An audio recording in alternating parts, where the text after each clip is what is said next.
ನಿನ್ನೆ ನಾನು ಮಹಾಲಕ್ಷ್ಮಿಗೆ ಯಾವ ರೀತಿ ಸೀರೆ ಉಡಿಸೋದು ಅಂತ ಹೇಳಿ ಒಂದು ವಿಡಿಯೋ ಹಾಕಿದ್ದೆ.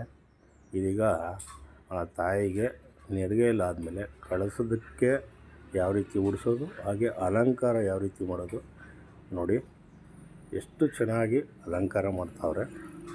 ಇದೊಮ್ಮೆ ಕ್ಲೀನಾಗಿ ನೋಡಿಕೊಂಡ್ರೆ ನೀವು ಕೂಡ ಮಾಡ್ಬೋದು ಮನೆಯಲ್ಲಿ. ಹಾಗೆ ನೋಡಿ, ಇದಕ್ಕೀಗ ಒಡವೆ ಅಲಂಕಾರ ಎಲ್ಲ ಮಾಡಿ ಮೇಲ್ಗಡೆ ಒಂದು ತೆಂಗಿನಕಾಯಿ ಇಟ್ಟಾಗ ತೆಂಗಿನಕಾಯಿಗೆ ಒಂದು ಮುಖವಾಡ ಬರುತ್ತೆ. ಆ ಮುಖವಾಡ ಹಾಕಿದ್ರೆ ತಾಯಿ ಮಹಾಲಕ್ಷ್ಮಿ ಪೂಜೆಗೆ ಸಿದ್ಧವಾಗಿ ಕುಂತಿರೋ ಥರ ಕಾಣಿಸುತ್ತೆ. ತುಂಬ ಚೆನ್ನಾಗಿದೆ. ಇದೊಂದು ಸಲ ಟ್ರೈ ಮಾಡಿ ನಿಮ್ಮ ಮನೇಲಿ.